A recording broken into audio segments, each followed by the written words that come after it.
고난 너머에 더 큰 고난이 기다린다 할지라도 오직 하나님만을 신뢰하십시오. 여러분의 영혼의 시력이 회복되기를 마음이 없는 이에게 시청자가 아니라 우리는 예배자가 되어야 됩니다. 샬롬, 복된 하루가 시작되었습니다. 오늘 하나님의 말씀을 붙들고 힘있게 살아갈 수 있기를 간절히 소망합니다. 하나님께서 주시는 위로와 평강이 여러분의 삶에 가득하기를 주 이름으로 축복합니다. 함께 나눌 말씀은 누가복음 19장 28절부터입니다. 예수께서 이 말씀을 마치시고 앞장서서 걸으시며 예루살렘으로 올라가고 계셨다. 예수께서 올리브산이라 불리는 산에 있는 벳바게와 베다니에 가까이 오셨을 때에 제자 두 사람을 보내시며 말씀하셨다. 맞은쪽 마을로 가거라. 거기에 들어가서 보면 아직 아무도 타본 적이 없는 나귀 새끼 한 마리가 매여 있을 것이다. 그것을 풀어서 끌고 오너라. 혹시 누가 너희에게 왜 푸느냐고 묻거든 주님께서 그것을 필요로 하십니다 하고 말하여라. 보내심을 받은 사람이 가서 보니 예수께서 그들에게 말씀하신 그대로였다. 그들이 새끼 나귀를 푸는데 그 주인들이 그들에게 말하였다. 그 새끼 나귀는 왜 푸는 거요? 그들이 대답하였다. 주님께서 그것을 필요로 하십니다. 그리고 그들이 그 새끼 나귀를 예수께로 끌고 와서 자기들의 옷을 나귀 등에 걸쳐 얹고서 예수를 올라타시게 하였다. 예수께서 나아가시는데 제자들이 자기들의 옷을 길에 깔았다. 예수께서 어느덧 올리브산에 내리막길에 이르셨을 때에 제자의 온 무리가 기뻐하며 자기들이 본 모든 기적을 두고 큰 소리로 하나님을 찬양하면서 말하였다. 복되시다 주님의 이름으로 오시는 임금님. 하늘에는 평화 지극히 높은 곳에는 영광. 그런데 무리 가운데 섞여 있는 바리새파 사람 몇이 예수께 말하였다. 선생님의 제자들을 꾸짖으십시오. 그러나 예수께서 대답하셨다. 내가 너희에게 말한다. 이 사람들이 잠잠하면 돌들이 소리 지를 것이다. 예수께서 예루살렘 가까이에 오셔서 그 도성을 보시고 우시었다. 그리고 이렇게 말씀하셨다. 오늘 너도 평화에 이르게 하는 일을 알았더라면 좋을 터인데 그러나 지금 너는 그 일을 보지 못하는구나. 그 날들이 너에게 닥치리니 너의 원수들이 토성을 쌓고 너를 에워싸고 너를 사면에서 죄어들어서 너와 내 안에 있는 내 자녀들을 짓밟고 네 안에 돌 한 개도 다른 돌 위에 얹혀 있지 못하게 할 것이다. 이것은 하나님께서 너를 찾아오신 때를 내가 알지 못했기 때문이다. 예수께서 성전에 들어가셔서 장사하는 사람들을 내쫓으시며 그들에게 말씀하셨다. 성경에 기록하기를 내 집은 기도하는 집이 될 것이다 하였다. 그런데 너희는 그것을 강도들의 소굴로 만들어버렸다. 예수께서 날마다 성전에서 가르치셨다. 대제사장들과 율법학자들과 백성의 우두머리들이 예수를 없애버리려고 꾀하고 있었으나 어찌해야 할지 방도를 알지 못하였다. 백성이 모두 그의 말씀을 열심히 듣고 있었기 때문이다. 아멘. 예수님은 제자들과 함께 예루살렘으로 올라가자고 말씀하십니다. 예수님께서 올라가시는 그 예루살렘 행은 하나님 아버지의 뜻을 이루시는 것입니다. 그것은 바로 십자가에서 죽으시는 것입니다. 예수님은 예루살렘에 올라가셨을 때 어떤 일이 일어날지를 다 아십니다. 다 아시면서도 예수님은 그 길을 걸어가시는 것입니다.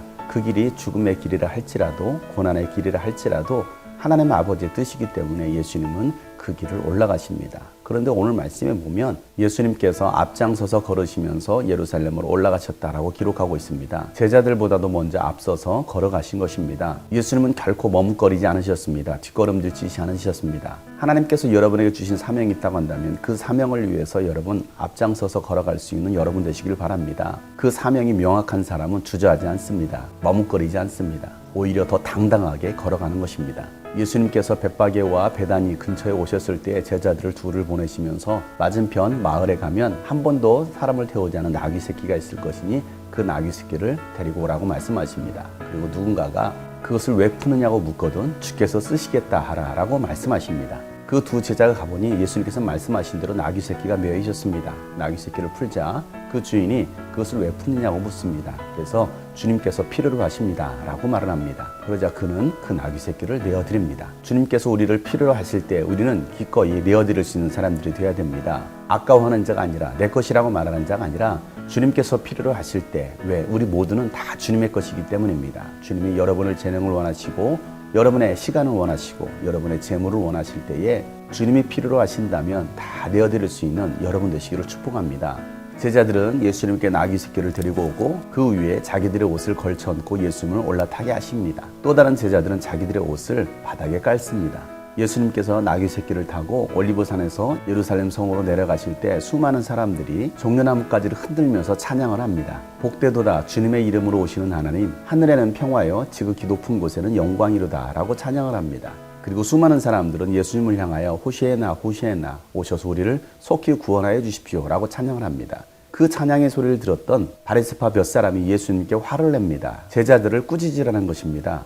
왜 갑자기 제자들을 꾸짖으라고 이 바리새파 사람들이 말을 했습니까? 이들이 했던 찬양은 시편 118편 26절에 예언된 말씀이었습니다. 주님의 이름으로 오시는 얘기는 복이 있다. 이 찬양시는 메시아가 왕이 주님의 나라에 입성할 때에 부르는 찬양입니다. 메시아를 기다리면서 불렀던 찬양, 그리고 메시아를 향하여서 외쳤던 기쁨의 찬양. 백성들은 그 찬양을 했던 것입니다. 바리새파 사람들은 예수는 메시아를 인정하지 않았습니다. 그래서 제자들이 했던 행동과 백성들이 외쳤던 그 찬양 소리를 기분 나빠했던 것입니다. 그러나 이 모든 것들은 구약의 예언을 이루려는 것이었습니다.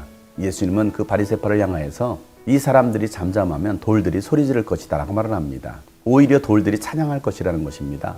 예수님이 이 땅에 죄인들을 구원하러 오셨습니다. 우리에게 참 승리를 주셨습니다. 예수님께서 걸어가시는 그 길은 하나님께는 영광이었습니다. 지극히 높으신 곳에 하나님의 평화가 임하는 것이었습니다. 예수님은 예루살렘 성 가까이 오셔서 그 성을 바라보시면서 눈물을 흘리시면서 말씀하십니다. 오늘 너도 평화에 이르게 하는 일을 알았더라고 한다면 좋았을 텐데 그런데 너희들은 지금 그 일을 보지 못하고 있구나 라고 말씀하시면서 눈물을 흘리십니다.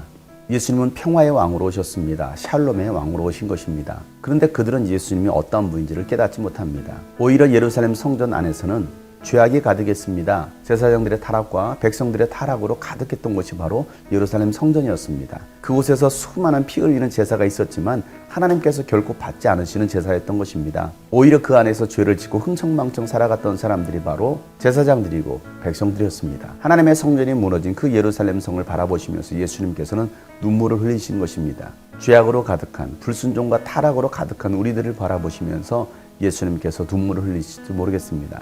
예수님은 예루살렘 성전의 파괴를 예언하십니다. 예수님의 예언대로 AD 70년에 로마 티투스 장군에 의해서 성전은 완전히 무너지게 됩니다. 예수님은 예루살렘 성전으로 들어가셔서 장사하는 사람들을 내쫓으십니다. 환전하는 사람들의 상을 엎으시고 양과 비둘기를 다 내쫓으십니다. 왜 그랬습니까? 그들은 그곳에서 제사한답시고 흥정을 했던 것입니다. 장사를 했습니다. 돈을 벌었습니다. 하나님 앞에 드려야 될 거룩한 재물을 그들은 돈 벌기 위해서 또 돈을 아끼기 위해서 흥정하고 그렇게 제사를 지냈던 것입니다. 하나님은 결코 기뻐하지 않으셨습니다. 예수님 말씀하십니다. 내 집은 만민이 기도하는 집이다. 그런데 너희들은 강도들의 소굴로 만들어버렸다라고 말씀하시면서 성전을 정결케 하십니다. 온전히 하나님 앞에 나와 거룩하게 기쁨으로 드려야 될 예배가 형식적인 예배가 되고 있지는 않습니까? 교회가 장사하는 곳이 되어 있지는 않습니까? 돈 벌기 위해서 교회를 다니는 사람들, 한 표라도 얻기 위해서 교회 다니는 정치꾼들, 한 사람이라도 더 끌어들이려고 교회를 크게 지으며 교회를 경영하고 있는 사람들, 하나님의 말씀과는 무관한 일들입니다. 오늘 주님께서 한국교회에 들어오셔서 상을 엎으실 수도 있습니다. 어떻게 보면 지금 코로나의 상황이 하나님께서 하나님의 성전을 정결케 하시는 과정일 수도 있습니다. 예수님께서 예루살렘 성전을 바라보시면서 눈물을 흘리시고 성전을 정결케 하셨던 것처럼 오늘 이 민족을 바라보시며 세계 교회를 바라보시면서 눈물을 흘리시고 정결케 하시는 예수님 볼 수 있어야 되겠습니다. 예수님은 그 성전에서 날마다 하나님 나라를 가르치십니다. 예수님의 그 가르침에 백성들은 열심히 듣습니다. 그의 반면에 대제사장들과 율법학자들과 백성들의 지도자들은 예수님을 죽일 궁리를 찾고 있습니다. 하나님을 믿는다고 하면서도 하나님을 알지 못하는 사람들입니다. 하나님의 뜻을 알지 못하는 사람들입니다. 오늘도 우리가 하나님의 뜻을 알지 못한다면 오히려 예수님을 죽이려고 할지도 모르겠습니다. 사랑하는 여러분, 예수님은 그 죽음의 길을 당당하게 앞장서서 걸어가셨습니다. 그 성전으로 들어가는 길에 어떤 사람은 자신의 나귀 새끼를 그냥 내어드렸습니다. 주님께서 필요로 하셨기 때문이었습니다. 제자들과 백성들은 예수님을 향하여서 기쁨으로 소리치며 찬양을 합니다. 호산나 호산나 주의 이름으로 오시는 이여 우리를 속히 구원하여 주옵소서. 오늘도 우리를 바라보시면서 눈물을 흘리시고 우리 마음의 성전을 정결케 하시는 예수님께 겸손함으로 회개함으로 나아가는 복된 하루가 되기를 소망합니다. 그래서 예수님과 함께 당당하게 그 길을 걸어갈 수 있는 저와 여러분 되시기를 예수 이름으로 축복합니다.